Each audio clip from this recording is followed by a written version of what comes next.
Good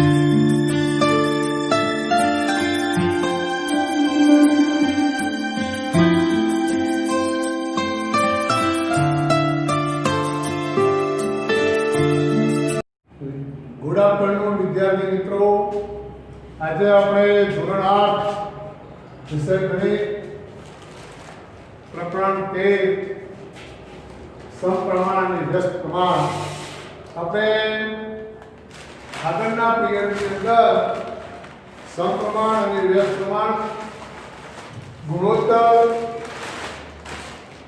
ની વ્યાખ્યાઓની સમપ્રમાણ અને વ્યસ્ત પ્રમાણની વ્યાખ્યા જોઈ અને તમને સમજાવી તમે લોકોએ તૈયારી કરી પણ હશે.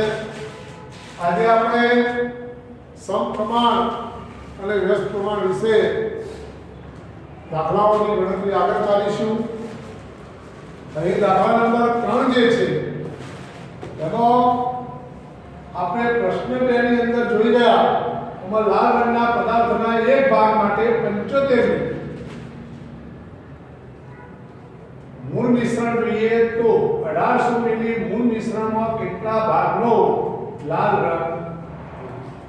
હવે વિદ્યાર્થી મિત્રો આપણે અહીં શું કરીશું, અહીં લાલ રંગ અને અહીં મૂળ મિશ્રણ આવી રીતે આપણે બે ભાગ પાડી શકીએ છીએ. જોઈ લેજો, આ રીતે લાલ રંગ એક ભાગ માટે 75 મિલી હોય તો 1800 મિલી જ્યારે મૂળ મિશ્રણ હોય ત્યારે એનો કેટલો ભાગ. અહીં આપણે એવું સમજીશું માટે x1 બરાબર 1 છે, y1 બરાબર 75, x2 બરાબર આપણે શોધીશું અને y2 બરાબર 1800. આ સમપ્રમાણના દાખલા છે વિદ્યાર્થી મિત્રો, કારણ કે અહીં શું છે, એક ભાગ અને 75 મિલી મૂળ મિશ્રણ, તો મૂળ મિશ્રણ 75 મિલી છે. જો 1800 મિલી મૂળ મિશ્રણ હોય તો કેટલા ભાગ લાલ રંગનો પદાર્થ જોઈશે. હવે આપણે અહીં સૂત્ર મૂકીએ, x1 છેદમાં y1 x2 છેદમાં y2 બરાબર. વિદ્યાર્થી મિત્રો અહીં જોઈ લેજો કે x1 બરાબર 1 છે, y1 બરાબર 75, x2 બરાબર આપણે શોધવું છે અને y2 બરાબર 1800. કેટલા છે? 1800. હવે તમારે માપે કરી આને સૂત્રનો કરતા બનાવીએ x2 તો 1 અને 1800 નો ગુણાકાર થાય, 1 ગુણ્યા 1800 અને અહીં 75 નીચે. આપણને ખબર છે કે 18 ગુણ્યા 100 થાય, અહીં 25 તરી 75 થાય, 25 તરી 75. અહીં આપણે 25 ચોગુ 100, 25 ઉડી જાય. અહીં 3 ગુણ્યા 6 કરીએ, 3 ઉડી જાય, 6 ચોક 24. તેથી અહીં આપણે જવાબ આવશે 24. માટે x2 બરાબર 24. તો અહીં શું શોધ્યું છે, લાલ રંગનો ભાગ. તો 24 ભાગ. કેટલા ભાગ? 24 ભાગ. આપણે અહીં 24 ભાગ એ આપણે જોઈએ. તમારે આ દાખલો આ રીતે ગણવા માટે વિદ્યાર્થી મિત્રો, અહીં 24 તો x2 બરાબર 24 ભાગ એટલે લાલ રંગનો ભાગ એવું લખી શકાય. લાલ રંગ ભાગ 24 ભાગ. લાલ રંગ મૂળ મિશ્રણ 1800 મૂળ મિશ્રણ છે તેનો ભાગ કેટલો આવે છે? 24. દરેક બાળકને આ રીતે સમપ્રમાણનો આ સૂત્ર મૂકીને દાખલો ગણતરીમાં લેવાનો છે. હવે વિદ્યાર્થી મિત્રો અહીં દાખલા નંબર આપણે 4 જોઈએ કે ઠંડા પીણા બનાવતી એક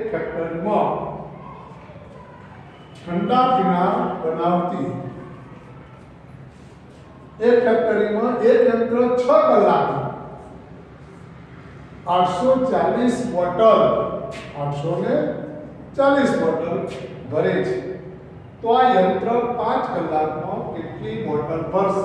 ઠંડા પીણા બનાવતી એક ફેક્ટરીમાં એક કેન્સર કલાક, અહીં કલાક, અહીં બોટલ, આપણે આવી રીતે લઈ લઈએ. અહીં જોઈ લો કે જ્યારે 6 કલાક હોય ત્યારે 840 બોટલ ભરાય છે. હવે 5 કલાક હોય ત્યારે ભરાતી બોટલ કેટલી? અહીં આપણે જોઈએ વિદ્યાર્થી મિત્રો માટે x1 બરાબર 6 અને y1 બરાબર 840, x2 બરાબર 5, x2 બરાબર 5, તો y2 બરાબર કેટલું? આ પ્રશ્નાર્થ છે. માટે અહીં આપણે સૂત્ર મૂકીએ. ઠંડા પીણા બનાવતી 6 કલાકમાં 840 બોટલ ભરાય છે. કલાક તો કલાક અને બોટલ, ભરાતી બોટલ આપણે આ રીતે તમે સમજી શકો છો. કલાક અને ભરાતી બોટલ 6 કલાકમાં 840 બોટલ ભરાય છે. તો 5 કલાકમાં કેટલી બોટલ ભરાય? x1 6, અહીં જોઈએ y1 840, x2 બરાબર 5, તો y2 શોધવા છે. અહીં સમપ્રમાણ છે. x1 છેદમાં y1, x2 છેદમાં y2 બરાબર. હવે x1 કેટલા છે? 6, y1 કેટલા છે? 840 બરાબર. હવે તમે જો x2 બરાબર 5 છે તો y2 બરાબર શું? y2 બરાબર શું? હવે વિદ્યાર્થી મિત્રો આપણે y2 એટલે આપણે બોટલોની સંખ્યા શોધવાની છે. માટે y2 બરાબર 840 ગુણ્યા 5 અને છેદમાં 6. આપણને ખબર હોય કે 14 ખાસ ઘડિયા આવડતા હોય છે વિદ્યાર્થીઓને, તો તમે ચોક્કસ આ રીતે આ 84 14 આ 6 છે એટલે 140 ગુણ્યા 6 કરો. 0 6 ચોક 24, 6 6 2 8, 14 6 84, આ 6 ઉડી જાય. માટે y2 બરાબર 140 ગુણ્યા 5, 14 5 70 અને આ 700 y2 બરાબર 700. માટે y2 બરાબર 700. તો અહીં એવું લખ્યું છે કેટલી બોટલ ભરાશે? તો આપણે જોઈએ 700 બોટલ ભરાશે. કેટલી બોટલ ભરાશે? 700 ને એટલે 700 બોટલો ભરાય. એ આ દાખલો આપણે ગણતરીમાં આવી રીતે લેવો. વિદ્યાર્થી મિત્રો દરેક વિદ્યાર્થીએ સમપ્રમાણના દાખલા છે ધ્યાન રાખજો. કારણ કે ઠંડા પીણા બનાવતી આ કલાક અને ભરાતી બોટલ, તો આટલા કલાકમાં ભરાતી બોટલ કેટલી? તો ભરાતી બોટલો 700 છે. હવે આપણે દાખલા નંબર 5 જોઈએ. એક જીવાણુ એટલે બેક્ટેરિયાના ચિત્રને 50,000 ગણું મોટું કરતા તેની લંબાઈ 5 સેન્ટીમીટર થાય છે. જે આકૃતિમાં બતાવેલ છે તમારી પુસ્તિકામાં જુઓ વિદ્યાર્થી મિત્રો. આ આકૃતિ આપેલી છે, એક જીવાણુ આપેલા છે. એ બેક્ટેરિયા 50,000 ગણા જ્યારે થાય છે ત્યારે એની લંબાઈમાં 5 સેમીનો વધારો થાય છે. જ્યારે એક ગણું શોધવું પડે તો આપણને આનો જવાબ મળે. માટે આપણે અહીં કહીએ કે x1 બરાબર 50,000, y1 બરાબર 1, x2 બરાબર 5, તો y2 બરાબર x1 y1 x2 y2 સમપ્રમાણ છે. અહીં x1 y1 x2 y2 બરાબર. આપણે અહીં જોઈ લઈએ કે x1 50,000 કેટલા હજાર? 50,000. y1 કેટલા છે? 1 છે. x2 કેટલા છે? 5 અને y2 શોધવા છે.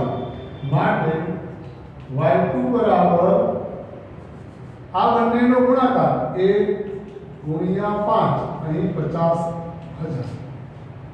50 એ દાન 50 એટલે આ 10,000. તેથી y2 બરાબર 10 એટલે 10 એ દાન 100, 100 એ દાન 1000, 1000 એ દાન 10,000. એટલે આપણે અહીં 1/10,000 માટે y2 બરાબર 10 ની માઈનસ 4, 10 ની માઈનસ 4 અહીં શું લખી છે? લંબાઈ. તો અહીંયા એવું લખ્યું છે, જો આ જીવાણુની વાસ્તવિક લંબાઈ કેટલી હશે તો આની વાસ્તવિક લંબાઈ આવે. આ શું આવી? વાસ્તવિક લંબાઈ. વાસ્તવિક લંબાઈ. તો જીવાણુની વાસ્તવિક લંબાઈ 10 ની માઈનસ 4 એવો આ જવાબ આવે. આ એક છે પહેલો ભાગ. હા, પહેલો ભાગ. હવે આપણે બીજો ભાગ છે, સમજી લેજો વિદ્યાર્થી મિત્રો. મૂળ તો આ હશે કે 50 ગણું થાય ત્યારે તેની લંબાઈ 5 સેન્ટીમીટર થાય છે. માટે વિદ્યાર્થી મિત્રો આવું કરવાની જરૂર નથી, પણ સમજો અહીં x1 બરાબર 50,000 છે. કેટલા છે? 50,000. y1 બરાબર 5. હવે અહીં x2 બરાબર અહીં શું આપેલું છે કે જીવાણુની વાસ્તવિક લંબાઈ કેટલી? તો વાસ્તવિક લંબાઈ 10 ની માઈનસ 4 આવી. હવે એવું કહે છે, જો ચિત્રને 20,000 ગણું મોટું કરવામાં આવે એટલે કે અહીં x2 બરાબર 20,000 તો તમે જોઈ લો. હવે y2 બરાબર શું? y2 બરાબર શું? એટલે એવું કહેવા માંગે છે તો તેની લંબાઈ શોધો. જ્યારે આ 20,000 ગણું મોટું થાય ત્યારે એની લંબાઈ કેટલી? માટે x1 y1 x2 y2.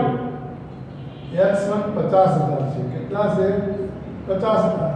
y1 બરાબર 5, x2 બરાબર 20,000. કેટલા છે? 20,000. અને y2 આપણે શોધીએ. માટે y2 બરાબર આ બંનેનો ગુણાકાર 20,000 ગુણ્યા 5 અને છેદમાં 50. છેદમાં 50,000. આ શું ઉડી ગઈ? આ શું ઉડી ગઈ? આ શું ઉડી ગઈ? આ શું ઉડી ગઈ? એટલે આ 5 ઉડી ગયા. માટે y2 બરાબર 2. તો એની લંબાઈ કેટલા સેન્ટીમીટર આવી? 2 સેન્ટીમીટર લંબાઈ હશે. આ શું આવી ગયું મિત્રો? આપણો જવાબ. આ સમજી લેવાનું બહુ અગત્યનું છે, સમજવાનું છે વિદ્યાર્થી. કારણ કે આ મૂળ રૂપ તો છે જ. બેક્ટેરિયાના ચિત્રને 50 ગણું જ્યારે મોટું કરીએ છીએ ત્યારે એની લંબાઈ 5 સેન્ટીમીટર. જ્યારે એક ગણું કરીએ એ એક ગણું શોધવું પડે. એક ગણાની લંબાઈ એટલે કે એની મૂળ લંબાઈ એવું કહી શકે તેની વાસ્તવિક લંબાઈ. તો તેની વાસ્તવિક લંબાઈ 10 ની માઈનસ 4 આવી. અને જ્યારે એને 20 ગણું મોટું કરીએ છીએ ત્યારે એની 2 સેન્ટીમીટર લંબાઈ આવે છે. હવે દાખલા નંબર 6 જોઈએ. એક વહાણની પ્રતિકૃતિમાં તેના કુવા સ્તંભની ઊંચાઈ 9 સેન્ટીમીટર અને વાસ્તવિક વહાણની ઊંચાઈ, અહીં યાદ રાખજો વિદ્યાર્થી મિત્રો, ખૂબ અગત્યનું છે. અહીં કુવા સ્તંભની ઊંચાઈ અને વાસ્તવિક વહાણની ઊંચાઈ એ બંને સમપ્રમાણનો દાખલો છે. આ સમપ્રમાણનો દાખલો. વાસ્તવિક વહાણની ઊંચાઈ 12 મીટર છે. જો વહાણની લંબાઈ 28 મીટર, આ બે વસ્તુ છે કે વહાણની લંબાઈ 28 મીટર, માટે અહીં x1 બરાબર 28 આવશે. ઊંચાઈ 12 મીટર છે તો y1 બરાબર 12. હવે મિત્રો જોઈ લો તમે, અહીં x2 બરાબર શું શોધીએ અને y2 બરાબર 9. y2 બરાબર 9 સેન્ટીમીટર એવું કહે છે. તો એની પ્રતિકૃતિની લંબાઈ શોધો. પ્રતિકૃતિ એટલે એના ચિત્રની પ્રતિકૃતિ એટલે એની ચિત્ર, અને ચિત્રની લંબાઈ આપણે શોધવી છે. તો આ સમપ્રમાણનો દાખલો કે કુવાના સ્તંભની ઊંચાઈ અને વહાણની વાસ્તવિક લંબાઈ જે છે એ બંને સમપ્રમાણમાં છે. માટે અહીં આપણે તેથી x1 y1 x1 અને y1 x2 y2. હવે આપણે જોઈએ x1 કેટલો છે? 28. y1 કેટલો છે? 12. x2 આપણે શોધવો છે અને y2 9 છે. હવે આપણે x2 બરાબર 28 અને 9 નો ગુણાકાર કરીશું અને અહીં 3 કરી 9, 3 × 12, 4 × 28, 7 કરી 21. તો x2 બરાબર 21. શું છે? 21. તો એની મીટર હોય તો તેની પ્રતિકૃતિની લંબાઈ 21 સેન્ટીમીટર હશે. એવી રીતે અહીં આપણને જવાબ મળે છે. આ આપણો જવાબ આવ્યો. વિદ્યાર્થી મિત્રો આ ધ્યાન રાખજો, આ ખૂબ અગત્યનું છે કે x1 28, y1 12, x2 શોધીએ, y2 બરાબર 9 છે. y2 બરાબર 9 છે. આ બહુ જ અગત્યનું. x1 y1, x2 y2. અહીંથી આપણે x2 શોધીએ છીએ. હવે આપણે દાખલા નંબર 7 જોઈએ. એમાં એવું કહે વિદ્યાર્થી મિત્રો જોઈ લેજો. અહીં આપણે શું સમજીએ કે જો બે કિગ્રા ખાંડમાં રહેલ સ્ફટિકોની સંખ્યા, અહીંયા કિગ્રા ખાંડ, સ્ફટિકોની સંખ્યા. હવે આવી રીતે તમે એક સામાન્ય સ્ટેપ છે સમજાવી દઈએ છીએ. ન લખો તો પણ ચાલી જાય, લખો તો પણ ચાલે. અહીં સૌપ્રથમ 2 કિગ્રા હોય ત્યારે 9 × 10⁶ તો નીચે દર્શાવેલા પહેલું પદ, એટલે આ પહેલું પદ આપણે અહીં લખીશું 5 કિગ્રા. કેટલા કિગ્રા? તો સ્ફટિકોની સંખ્યા કેટલી? સમજી લીધું બાળકો? હવે તમે જોઈ લો કે આ એક વાત છે. અહીં x1 બરાબર 2, y1 બરાબર 9 × 10⁶, x2 બરાબર 5, તો y2 બરાબર શું?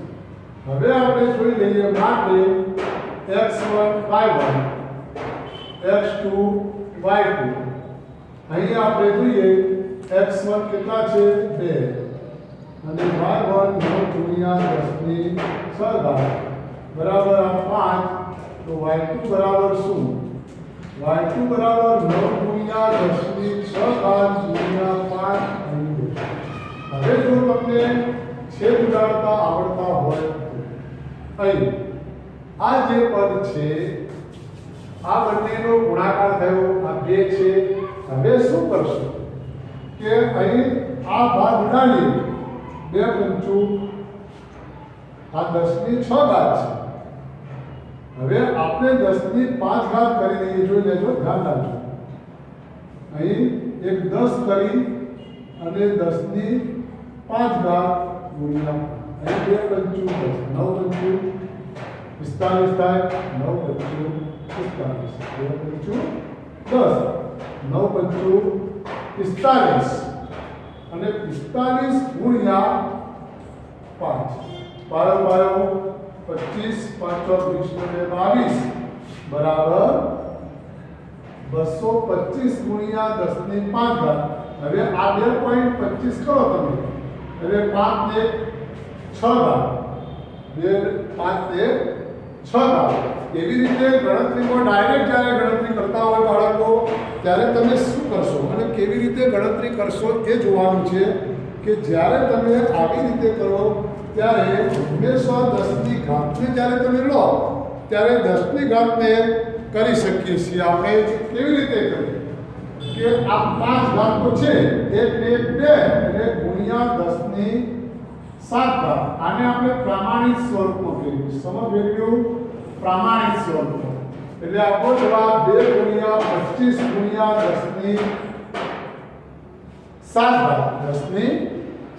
આવે છે. હવે આ 1 હતો એવી રીતે આ 2 આવે છે.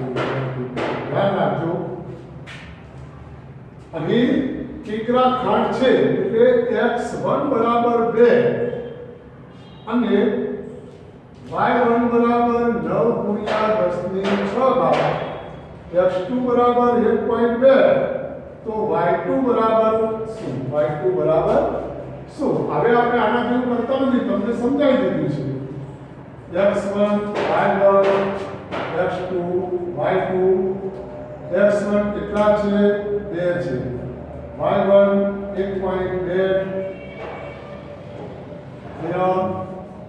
9 ગુણ્યા 10 ની 6 ઘાત અને અહીં y1 પછી x2 બરાબર 1.2 y2 શોધીએ તો y2 બરાબર આપણે ગુણાકાર એટલે 9 ગુણ્યા 10 ની 6 ઘાત આ બાદ દશાંશ અને આ છેદમાં જોયું 2 હવે તમે જોઈ લો કે આ 6 દુ 12 6 દુ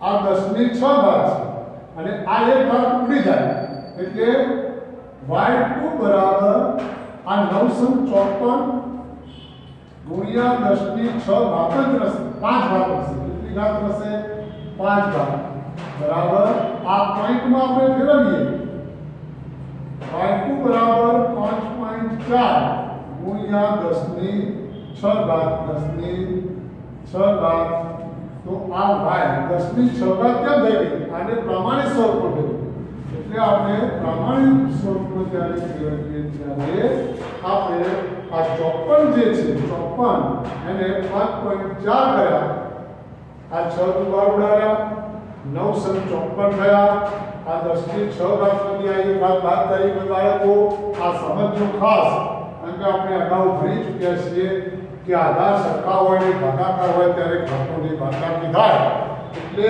6 માંથી એક ઘાત બાદ કરીએ એટલે 5 ઘાત થઈ હવે આ 5.4 ગયા એક ઘાત વધી આવે એક ઘાત આની અંદર ઉમેરાય એટલે 10 ની 6 ઘાત તો y2 બરાબર 5.4 ગુણ્યા 10 ની 6 ઘાત ખબર પડી ગઈ છાત્રો હવે આપણે અહીં દાખલા નંબર 8 જોઈએ છીએ રસની પાસે 1 સેન્ટીમીટર બરાબર 18 કિલોમીટર પ્રમાણમાં ધરાવતો એક સડક માર્ગનો નકશો છે સડક માર્ગ એટલે રસ્તાનો નકશો હવે જો આ સડક પર 72 કિમીનું અંતર કાપે છે તો તેના દ્વારા કાપેલા અંતરના નકશામાં કેટલું દર્શાવ્યું હશે અહીં આપણે શોધવાનું એ છે વિદ્યાર્થી મિત્રો કે x1 બરાબર 18 y1 બરાબર 1 સેન્ટીમીટર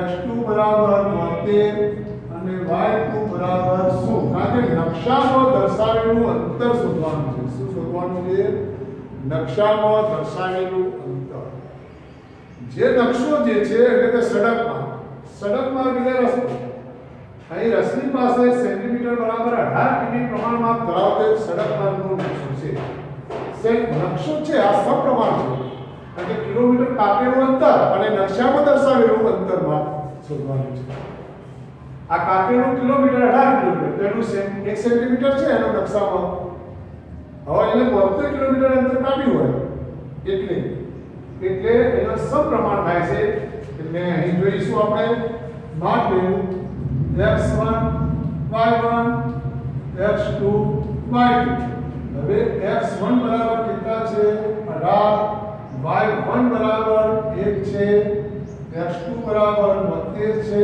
આપણે y2 શોધવું છે માટે y2 બરાબર 1 ગુણ્યા 72 ભાગ્યા 18 અહીં જોઈ લેજો 18 જે વિદ્યાર્થીઓને ઘડિયાળ આવડે છે તો અંશ અને છેદ ઉડાડવાની બહુ મજા આવશે બાળકો અહીં તમે જોઈ લો કે 18 × 72 થાય આ 18 ઉડી ગયા 4 માટે y2 બરાબર 4 તો કેટલા સેન્ટીમીટર હશે આ નકશામાં દર્શાવેલું છે એવું લખ્યું છે કે અંતર નકશામાં દર્શાવ્યું છે દ્વારા કાપેલું અંતર તો 4 સેન્ટીમીટર એ અંતર દર્શાવ્યું હશે આ જે છે 4 સેન્ટીમીટર અંતર દર્શાવ્યું હશે એ તમારો જવાબ છે શું છે જવાબ હવે બાળકો આવા જ્યારે દાખલા હોય ત્યારે સમજવાના છે અહીં આપણે દાખલા નંબર 7 સુધી લખ્યા છે અને 8મો દાખલો ગણાવ્યો છે. હવે તમારે 9 અને 10 દાખલા નંબર 9 અને 10 એ તમારે ગૃહકાર્યનો કરી લેવાના છે, એટલે ઘરકામનો કરી લેવાના છે.